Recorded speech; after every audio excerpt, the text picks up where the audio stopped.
Antero de Quental. Antero de Quental nasceu em 1842 e vem a falecer em 1891. Foi um poeta e filósofo português que foi um verdadeiro líder intelectual do realismo em Portugal. Dedicou-se à reflexão dos grandes problemas filosóficos e sociais do seu tempo, contribuindo para a implantação das ideias renovadoras da geração de 1870. Antero Tarquínio de Quental nasceu na localidade de Ponta Delgada, na ilha de São Miguel, nos Açores, no dia 18 de abril de 1842.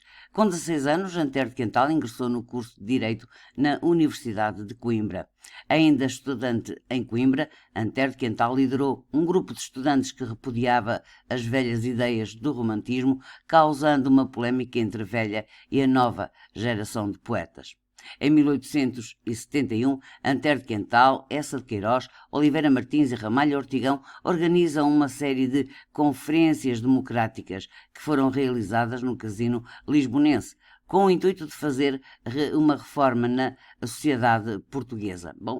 Com um extenso programa foram realizadas 4 conferências. A primeira foi feita por Antero de Quental com o tema Causas da decadência dos povos peninsulares. Quando estava para ser realizada a 5ª conferência, o ministro do Reino proibiu-a, acusando os conferencistas de terem intenções subversivas. E a partir daí, Antero de Quental sofre uma grande depressão e vem a suicidar-se a 11 de setembro de 1891 em Ponta Delgada.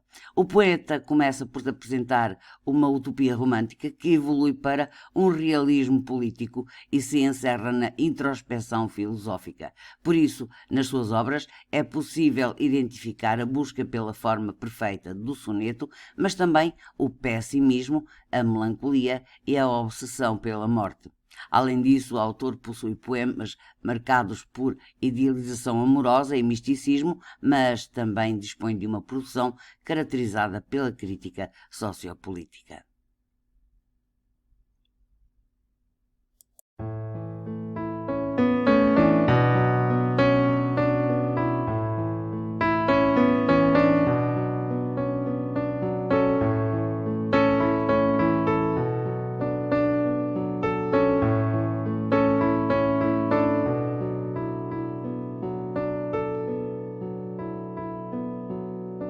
A um poeta. Tu que dormes, espírito sereno, posto à sombra dos cedros seculares, como levita à sombra dos altares, longe da luta e do fragor terreno, acorda, é tempo. O sol, já é alto e pleno, afugentou as larvas tumulares. Para surgir do seio desses mares, um mundo novo espera só um aceno. Escuta, é a grande voz das multidões. São teus irmãos que se erguem. São canções, mas de guerra, e são vozes de rebate. Ergue-te, pois, soldado do futuro, e dos raios de luz do sonho puro, sonhador, faz espada de combate. Antero de Quental. Neste poema, o termo poeta poderá remeter para a figura de um idealista, possivelmente em consonância com o estilo da época. A referência ao espírito do mundo romântico, lúgubre e sombrio, percebe-se quando, personificando o sol, usa a metáfora em afugentou as larvas tumulares e um mundo novo espera só um aceno. Mas o que interessa, sobretudo, é perceber que o sujeito lírico faz um apelo a todo aquele que é capaz de sonhar, mas vive aliado e num estado de inércia, quando é necessária a luta revolucionária ao lado de um povo que sofre e que busca a liberdade.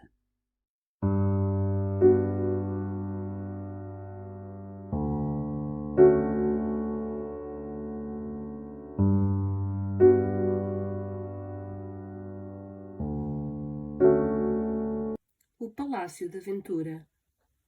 Sonho que sou um cavaleiro andante, por desertos, por sóis, por noite escura. Paladino do amor, busco anelante o palácio encantado da ventura. Mas já desmaio, exausto e vacilante, quebrada a espada, já rota a armadura. E eis que súbito o avisto fulgurante, na sua pompa e aérea formosura.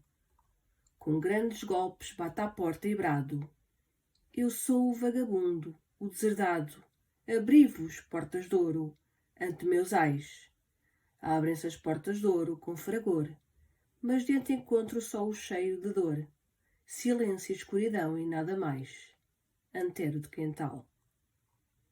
Em O Palácio da Aventura, os momentos de dúvida e de incerteza, ou melhor, de esperança e de desesperança, estão bem patentes. Desde o início que se percebe que há uma busca de uma felicidade, palácio encantado, mas que só encontra a desilusão.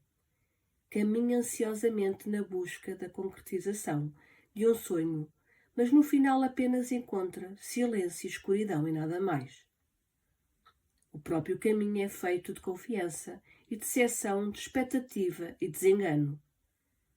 Na primeira parte, até ao verso 6, há uma busca da felicidade. No verso 1 a 4, mas é tomado pelo cansaço e pela desilusão no verso 5 e 6. O entusiasmo é substituído pelo desalento. Na segunda parte, nos versos 7 a 12, verifica-se uma ilusão momentânea que o leva ao grito da ansiedade: abri-vos, portas de ouro, ante meus ais. Nos versos 12, adversativa, mas, no verso 13, com o que inicia a terceira parte, volta a mostrar a desilusão, desta vez mais forte e dorida.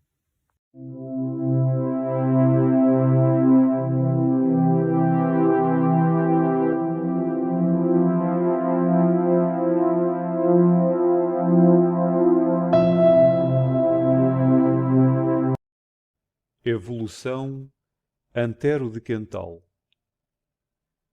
Fui rocha em tempo, e fui, no mundo antigo, tronco ou ramo na incógnita floresta. Onda, espumei, quebrando-me na aresta do granito, antiquíssimo inimigo. Rugi, fera talvez, buscando abrigo na caverna que ensombra urze e giesta, ou, monstro primitivo, ergui a testa no limoso paúl glauco passigo. Hoje sou homem, e na sombra enorme vejo, a meus pés, a escada multiforme que desce em espirais na imensidade. Interrogo o infinito e às vezes choro, mas, estendendo as mãos no vácuo, adoro e aspiro unicamente à liberdade. O absoluto hegelianismo deste soneto justifica-se pela explicação da dialética do ser.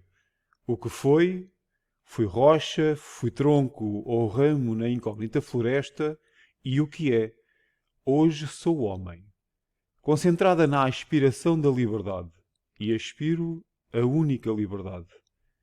O tipo de evolução aqui descrito segue primeiro o princípio biológico de uma passagem material de espécie para espécie, o ter sido rocha para o ser homem, sem que se perca a relação substancial que as liga.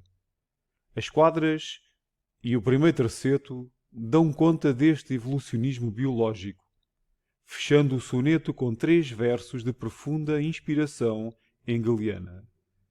Para António Sérgio, o conceito de liberdade aqui apresentado inspira-se no sistema de Hegel apenas por afirmar a liberdade como mola do mundo espiritual, como impulso e finalidade do universo. Porém, deve acrescentar-se que o principal termo de aproximação é a liberdade do querer. Antero diz: adoro e aspiro.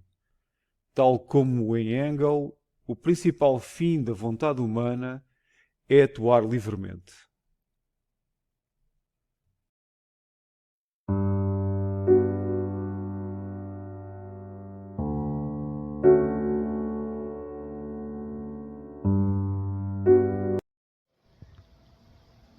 Nox. Antero de Quental. Noite, vão para ti meus pensamentos, quando olho e vejo, à luz cruel do dia, tanto estéril lutar, tanta agonia, e inúteis tantos ásperos tormentos. Tu, ao menos, abafas os lamentos que se exalam da trágica enxovia, o eterno mal que ruge e desvaria, em ti descansa e esquece alguns momentos. Oh, antes tu também adormecesses, por uma vez, e eterna, inalterável, caindo sobre o mundo te esquecesses. E ele, o mundo, sem mais lutar nem ver, dormisse no teu seio inviolável, noite sem termo, noite do não ser. O poeta, nas quadras, começa por invocar a noite, caracterizando a pura oposição ao dia onde reina o mal. Nos tercetos, manifesta o desejo de que a noite seja a libertação deste mal, que assola o mundo, impedindo-o de lutar e ver. Note-se que esta noite surge conotada com a morte, pois é noite sem termo, noite do não ser. Como do verso 14. A noite apresenta-se como fim eterno, que anula toda a possibilidade de ser capaz de libertar totalmente da adversidade sensível.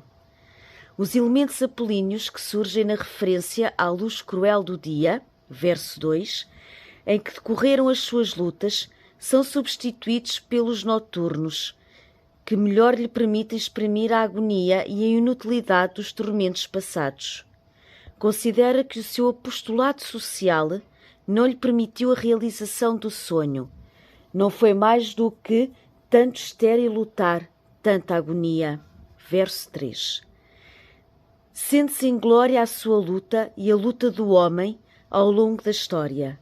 Resta-lhe o desejo de uma noite eterna que adormeça e que caia sobre o mundo para sempre. Antero de Quental mostra-se atormentado pela sede de infinito. Nos seus sonetos há a dor e a esperança, a razão e o sentimento, a revolta e a fé, o combate e a desilusão. Na mão de Deus, de Antero de Quental. Na mão de Deus, na sua mão direita, descansou afinal meu coração. Do palácio encantado de ilusão, descia passo e passo a escada estreita. Como as flores mortais com que se enfeita a ignorância infantil, despojo vão, depus do ideal e da paixão a forma transitória imperfeita. Como criança, em lôbrega jornada, que a mãe leva ao colo agasalhada e atravessa, sorrindo vagamente. Selvas, mares, areias do deserto, dorme o teu sono, coração liberto, dorme na mão de Deus eternamente. Vai este soneto traduzir poeticamente o que Antero afirma no opúsculo A Dignidade das Letras e as Literaturas Oficiais. Só quem, dissolvendo a própria vontade na vontade absoluta e identificando-se com ela, renuncia ao eu limitado e a tudo quanto é dele, o seu egoísmo, as suas paixões, o seu erro profundo e a sua inenarrável miséria. Só esse alcançou a vida eterna. Entrou no ilimitado, no inalterável e subsiste com ele eternamente. O soneto responde a este juízo político, como vemos.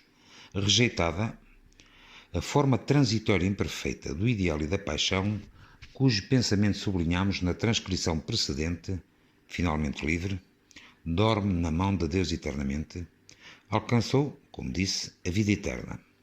Mas não há amor por este Deus, procurou para descansar e nada mais. Daí a ideia de paz e não de confiança em Deus. O soneto oferece-nos a imagem do Antero sombrio noturno. José Vaz.